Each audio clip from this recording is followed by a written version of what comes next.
Hello guys, मैं हूँ chicken biryani. मेरे चैनल को सब्सक्राइब करें और टिकटॉक पे भी फॉलो कर दो यार। आज की वीडियो एक स्टोरी टाइम है। ये वाकया रिसेंटली मेरी ज़िंदगी में पेश आया है। इससे आपको ये सीख हासिल होगी कि अपनी ज़ुबान को हमेशा काबू रखना चाहिए और बगैर सोचे समझे कोई भी चबलहमी नहीं मार देनी चाहिए। वाकये की नज़ाकत को समझते हुए मैंने नाम बदल दिए हैं और अपने से कुछ नाम रख दिए हैं।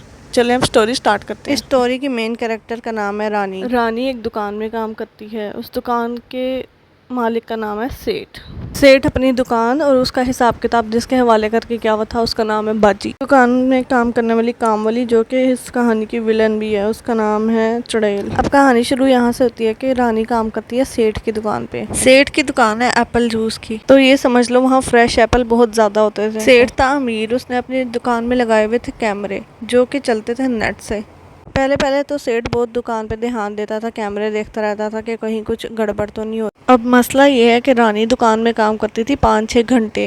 कभी काम करती थी, कभी उसके पास काम नहीं होता था, तो उसके दिल लगाने के लिए एक ही वाहिद जरिया था, वो था इंटरनेट, जिसके सहारे वो दुकान में 5-6 घंटे गुजार लेती थी बगैर किसी को कुछ प्रॉब्लम दिए। अब मसला ये है, एप्पल जूस इतना बिक नहीं रहा था, तो सेठ ने सोचा ये इंटरनेट का खर्चा ऐसे ही फजूल में हो रहा है, तो क्यों ना इंटरनेट बंद करवा दिया जाए और पैसे बचा लिए जाए।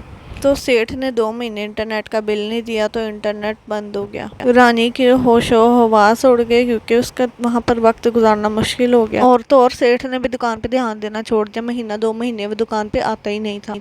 रानी को इस बात का पता नहीं था कि इंटरनेट इन्होंने बंद करवा दिया। रानी को यही लगता था कि वो ख़राब है। वो बार बार सेठ को और उसके भाई को कहती कि इंटरनेट ठीक कराओ। वो कहते हैं हम अभी कंप्लेन करते हैं। अंदर खाती बात रानी को पता ही नहीं थी। हुआ ये कि एक दिन एक बच्चा आया, कहता अपने कैमरे हमें दिखा दो, हमारी दुकान में से कुछ गुम गया। रानी ने उसे कह दिया कि सेठ अभी नहीं है तो नहीं दिखा सकते, लेकिन वो बच्चे के जाने के बाद दुकान में काम करने वाले एक दूसरे आदमी ने बताया कि कैमरे तो चल ही नहीं रहे जब से नेट नहीं चल रहा। ये वो खबर थी जिसने रानी को डुबो दिया। रानी के लिए ये खबर ब्रेकिंग न्यूज़ थी क्योंकि 2 महीने से कानों कान उसको खबर नहीं थी कि कैमरे भी नेट से चलते हैं। ये इसके लिए एक न्यू इन्फॉर्मेशन थी। रानी और बाजी की आपस में बड़ी अच्छी दोस्ती थी, तो जैसे ही बाजी आई रानी ने फुदक के उसको ये बात बता दी कि तुझे पता है कि 2 महीने से इस दुकान में कैमरे ही नहीं चल रहे, कोई भी कुछ भी उठा के ले जाए हमें पता ही नहीं चलेगा। हाँ, हम कुछ भी उठा के लेके जा सकते हैं, इसका मतलब ये। रानी ने पर मुंह फाड़ के बकवास तो कर दी, वो भी बगैर सोचे समझे। अब क्लाइमैक्स का सीन ये है कि वहाँ पर खड़ी हुई काम कर रही थी, सफाइयाँ कर रही थी। टेन टेन कौन? चुड़ैल। क्यों किया रानी ने, क्यों? बस फिर क्या था आगे खुद ही गैस कर लो। मैडम चुड़ैल ने सुन ली सारी बातें कि कोई भी कुछ भी उठा कर ले जाए, और उसने उस दुकान से सेब, फ्रेश सेब चुराने शुरू कर दिया। ना बाजी को, ना रानी को, ना किसी और को कानो कान खबर नहीं हुई कि वो सेब चोरी हो ही जा रहे थे, हो ही जा रहे थे, हो ही जा रहे थे। 1 महीना गुजरा और गेस व्हाट, कौन वापस आया? Guess who is back? Seth. The Seth is back. अच्छा, इस सब बात को ना तकरीबन 1 महीना गुजर चुका था। रानी के ज़हनो गुमान में भी नहीं था कि ये वाली बात इतनी आगे लेकर जाएगी। इस बात को भूल चुकी थी, नेट ना होने को एक्सेप्ट कर चुकी थी और अपना पैकेज लगवा के यूज़ कर रही थी। No problem, chill, everything chill. अच्छा, तो सेठ वापस आया। उसने आते चेक किया हिसाब। उसने देखा कि एप्पल जूस तो बहुत कम बिका है, लेकिन एप्पल जो है वो हद से ज़्यादा गायब है। उसके दिमाग में बजी घंटी कि यहाँ पर कुछ तो गड़बड़ है। उसने ना चुड़ैल पे नज़र रखनी शुरू कर दी। तो अल्लाह करनी यह हुई कि चुड़ैल जहाँ पर ये सेब यहाँ से चोरी करके बेचने गई थी, वो दुकानदार निकल आया सेठ का दोस्त। उसको पता था कि चुड़ैल जो है सेठ की दुकान पे काम करती है, उधर से ही सेब चुरा के यहाँ बेचने आई है। मैं कहती हूँ यार आफरीन है, चुड़ैल पे चोरी करके उसी मोहल्ले की दुकान में बेचने चली गई सेब जहाँ सेठ की दुकान थी, और बेचने भी किसको गई? सेठ के दोस्त को। माशाल्लाह, क्या प्लानिंग है। बस फिर क्या था, सेठ का शक यकीन में बदल गया और उसने चुड़ैल को फौरन पकड़ लिया कि बता जरा तूने ये क्यों किया और ये कैसे शुरू हुआ सब कुछ। बस दोस्तों, यहीं से शुरू होती है दास्तान रानी की शर्मिंदगी और अपने मुंह फट होने की वजह से बेइज्जती करवाने की। चुड़ैल अपनी चोरी तो मान गई, सारी हरकतें मान गई, लेकिन जब सेठ ने पूछा कि ये सब शुरू कैसे हुआ, तो गेस व्हाट चुड़ैल ने क्या कहा? टेंशन ना लो, इसके एग्जैक्ट वर्ड्स मैं रिपीट करती हूँ। सर जी, मैं तो अनपढ़, मैनू तो कुछ पता भी नहीं सी। मैनू तो एने रानी ने कैमरिਆਂ ਦਾ ਦੱਸਿਆ कि ਇੱਥੇ ਤੇ कैमरे नहीं ਚੱਲਦੇ ਪਏ। सर जी, मैं तो अनपढ़, मैनू कैमरिਆਂ ਦਾ ਕੀ ਪਤਾ। सर जी, मैं तो चंगी भली सफाइयां करती सी। रानी ने कहा जो चुकना चुक लो, कैमरे तो चलते ही नहीं पे। जी मैनू मेरे बच्चों की कसम है, रानी ने मैनू दसिया है। एंड रानी भी लाइक व्हाट द हेल, मैंने कब तुझे कहा था।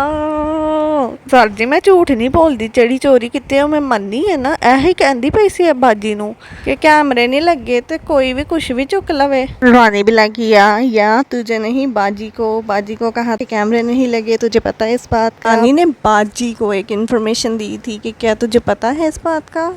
ना कि चोरनी बहन चुड़ैल, तुझे कहा मैंने कि तू चोरी कर और बाद में मेरा नाम लगा दे। और अकॉर्डिंग टू सेठ दुकान से तकरीबन 60-70 हज़ार रुपए के सेब चोरी हुए थे। मेरे प्यारे बहन भाइयों, ये सेब की दुकान इमेजिनरी है, असल में वो दुकान सेब की नहीं है, वो किसी और चीज़ की दुकान है। तो अगर मेरी स्टोरी सुनो तो लड़ने ना आ जाना कि 60-70 हज़ार के सेब। अच्छा जी, किस्सा मुख्तसर ये कि ये सब बातें सुन के सेठ अपना सर पकड़ के बैठ गया, क्योंकि चुड़ैल की चोरी जब पकड़ी गई तो उसने अपने साथ साथ दूसरों पे भी इल्ज़ाम लगाना शुरू कर दिए, जैसे बेचारी रानी पे कैमरों का और बाजी पे हिसाब में गड़बड़ का इल्ज़ाम लगा दिया। सेठ ने लेकर जाना था चुड़ैल को अब पुलिस में अरेस्ट करवाने, बट चुड़ैल ने कहा सर जी मैं कली ने चोरी नहीं की, तुसी मैनू लैके जाओगे जेल च ते मैं अन्ना दा भी नाम लवांगी। अगेन मैं ते अनपढ़, मैनू कैमरिਆਂ दा की पता, मैनू ते अन्ना ने ही दसिया है। के बाद सेठ सर पकड़ कर बैठ गया कि मैं इससे लेकर जाऊंगा तो ये दूसरों को भी फंसा देगी। सो एंड यही हुआ कि चुड़ैल को माफ़ कर दिया गया और सेठ ने रानी की बहुत ज़्यादा क्लास ली, लेकिन उसको ये एहसास था कि रानी अपने जज्बात में बह के ये बोल गई और उसका अंदर से ये मकसद नहीं था कि इस सेबों की दुकान को नुकसान पहुँचे।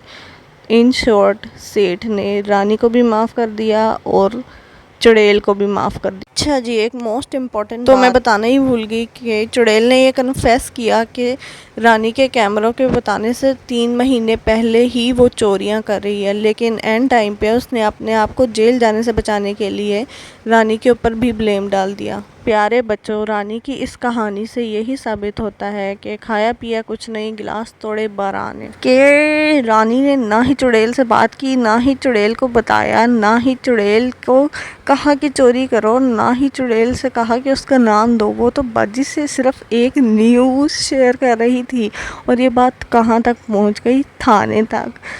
इसलिए बच्चों अपनी ज़ुबान को काबू में रखना सीखो और अब्रप्टली बोलना छोड़ दो।